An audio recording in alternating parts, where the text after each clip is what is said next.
So, you did it. You landed the tech job. The offer's signed, the new laptop is humming, and your calendar is packed with onboarding meetings. You're in. But once that initial buzz wears off, a nagging little question starts to creep in. Now what? How do you make sure you don't just survive, but actually thrive? You look around and see people who started at the same time as you, suddenly getting picked for the cool projects, landing promotions, and making a name for themselves. Meanwhile, you're worried about getting stuck, about your skills becoming obsolete in a year or two. It's a paralyzing feeling, isn't it? The fear that you're just filling a seat, just waiting for the next reorg or round of layoffs to make you redundant. If that sounds even remotely familiar, you're in the right place. I'm not here to feed you the same generic advice you've heard a million times. We're going way beyond work hard and be a team player. Today, we're digging into the non-obvious strategies that top performers use to go from entry level to industry leader. These are the secrets I wish I knew when I was starting out. The ones that completely change your perspective on what it means to build a career in tech. The biggest mistake I see new folks make, thinking their job is just the list of duties on the job description. They do the tasks they're given, close their tickets, and then wait for their next performance review to be told what to do. That is a one-way ticket to mediocrity. Top performers play a different game. They adopt what I call a tour of duty mindset. A tour of duty is a concept borrowed from the military, where you and your company agree on a specific, mission-focused assignment that helps you both win. Your mission isn't just to be a software engineer. It's to say, master our new observability platform and slash system latency by 15% in the next 18 months, or become the team's go-to expert on our new cloud provider's serverless functions and spearhead the migration of 2 legacy services. This mindset shift does 3 critical things for you. First, it gives you a North Star. Instead of just taking whatever work comes your way, you actively hunt for projects that push your mission forward. You're not just learning random skills, you're building a targeted arsenal with a clear purpose. Second, it makes your value impossible to ignore. When it's time for promotions, you're not just the person who does a good job. You're the person who demonstrably solved a huge problem or built a new capability for the company. Third, and this is the most important part, it transforms your job into a series of strategic career-building blocks. Each tour, whether it lasts a year or 3, adds a powerful, marketable skill set to your resume. After a few tours, you haven't just been working, you've built a portfolio of undeniable wins. It pushes you to have real, frank conversations with your manager about where you want to go, making sure your growth aligns with the company's needs. This is what separates the people who just survive from the ones who actually thrive. Everyone tells you to network, but they usually mean get to know your team and your boss. That's important, but it's just the cost of entry. The truly game-changing opportunities, the ones you don't see coming, almost never come from your inner circle. They come from your weak ties, the people you barely know, that engineer in another division you had coffee with 6 months ago, the product manager you met at a company mixer, that person you follow on a niche forum who works at a completely different company. Why are these connections pure gold? Because your close friends all know the same stuff you do. Your weak ties are your windows into entirely different worlds with different information, different problems, and totally different opportunities. That random coffee chat might reveal another department is spinning up a project with that one technology you're dying to work with. That product manager might mention a problem that sparks an idea for a side project, which ends up being your ticket to a promotion. I remember early in my career, I was stuck on a dead-end project using ancient tech. I felt my skills rotting away. On a whim, I went to a brown bag lunch hosted by the data science team, a group I had zero reason to talk to. I asked a question at the end and had a quick chat with one of their senior engineers. A month later, he pinged me out of the blue. He remembered our conversation and said they needed an engineer with my back-end skills to help them get a new machine learning model into production. It was just a 6-month rotation, but that one low-stakes chat with a weak tie completely rerouted my career into ML ops and changed everything. The trick is to cultivate these connections deliberately but without being weird about it. Join interest groups at work. Be active in online tech communities. When you see someone doing cool work, reach out. Say, "Hey, I saw your presentation on X. That was awesome. Any chance you'd be open to a 15-minute chat so I can learn more?" Don't ask for anything. Just be curious. Your goal is to build a web of relationships, because you never know which thread will lead to your next big break.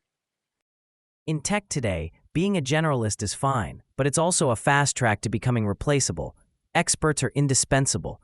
The way you future-proof your career is by building a career moat, deep, defensible expertise in a valuable niche. As AI and automation gobble up the routine tasks, the real value and the real money is in deep, specialized knowledge for hard problems. Just look at the trends. Demand for skills in AI, machine learning, and advanced cybersecurity isn't just growing, it's exploding. In the last year alone, AI-themed job postings have more than doubled.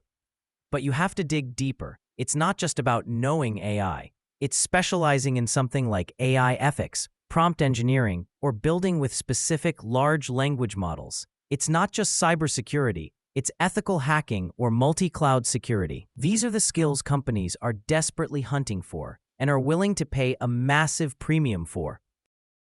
So how do you pick your niche? First, find the sweet spot between what genuinely fascinates you and what the market is screaming for. Don't just chase a buzzword. Find a complex problem you love to solve. Second, commit to becoming the best. This means going deep.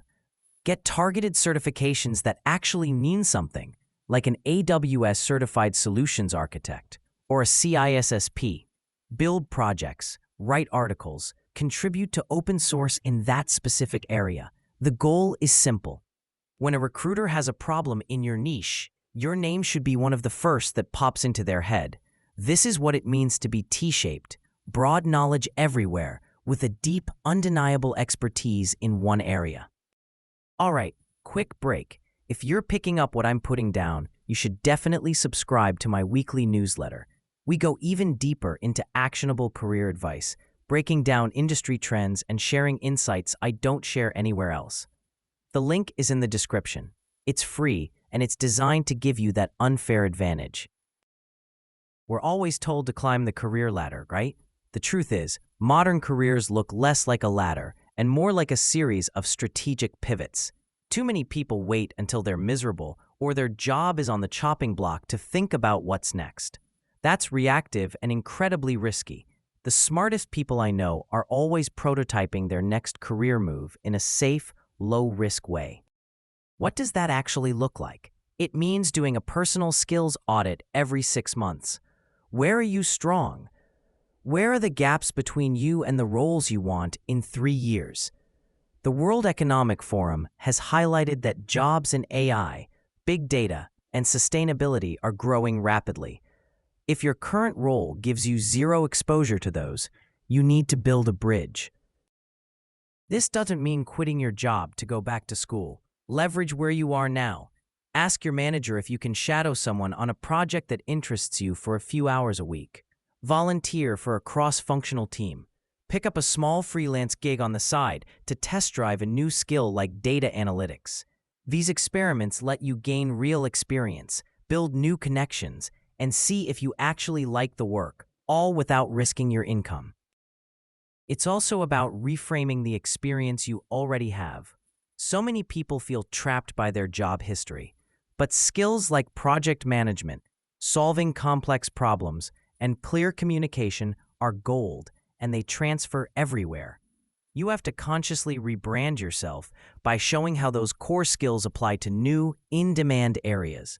By constantly prototyping and reframing, you're not just waiting for the next job, you're actively building it piece by piece. Your next move becomes a natural evolution, not a panicked jump into the dark.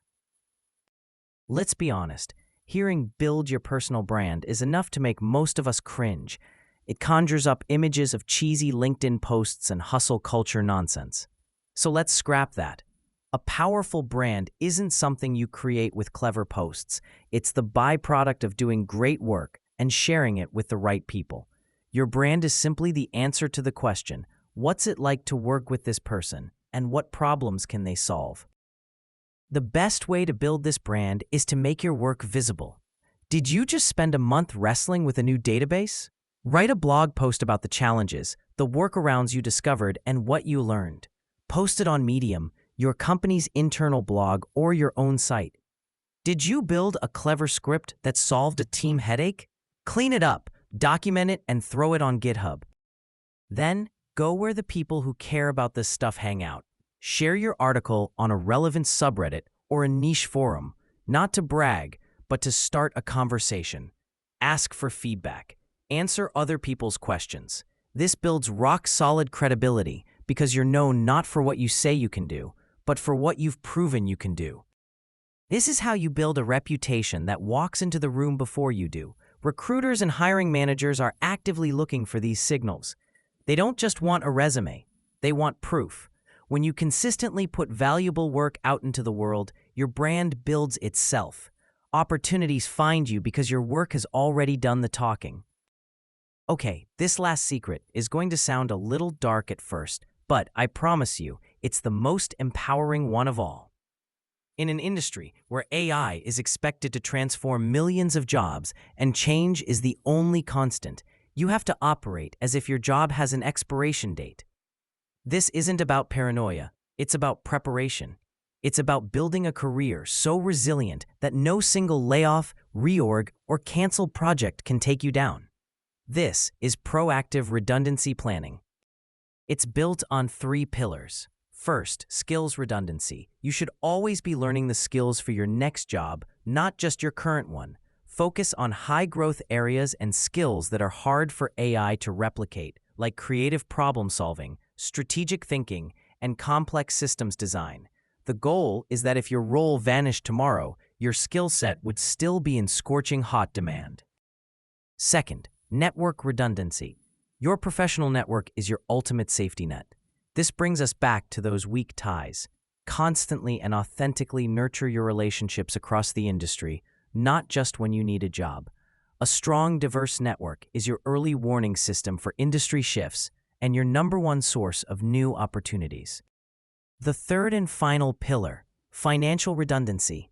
An emergency fund that can cover several months of expenses is the ultimate career superpower. It gives you what the startup world calls FU money. It's the freedom to quit a toxic job, the power to turn down an offer that isn't right, and the runway to take a calculated risk on a new venture. Without it, you're a hostage to your next paycheck, making career choices from a place of fear instead of ambition. By actively managing these 3 areas, your skills, your network, and your finances, you're not just bracing for the worst, you're building an unshakable foundation. It's what allows you to navigate the tech world with confidence, knowing that no matter what happens, you're the one in control. All right, let's wrap this up. Thriving in tech isn't some dark art. It's not about luck, and it's definitely not just about being the best coder in the room. It's about a series of deliberate, strategic choices. First, stop doing your job and start completing strategic tours of duty. Second, cultivate your weak tie network, where the real opportunities are hiding. Third, build an indispensable career moat with niche specialization. Fourth, constantly prototype your next career move. Fifth, let your brand be a byproduct of great visible work. And finally, embrace proactive redundancy planning so you're always operating from a position of power. The common thread through all of this is agency. It's the shift from being a passenger in your career to being the pilot. It demands continuous learning and a commitment to building not just a resume, but a reputation. You have the power to architect a career that is successful, fulfilling, and completely future-proof. Now, I want to hear from you. Which of these secrets hit home the most? What's a non-obvious strategy that's worked for you? Drop it in the comments below. I read every single one, and our community learns as much from each other as it does from me. If you got value from this video, do me a favor and hit the thumbs up and subscribe. Thanks for watching, and go build that extraordinary career.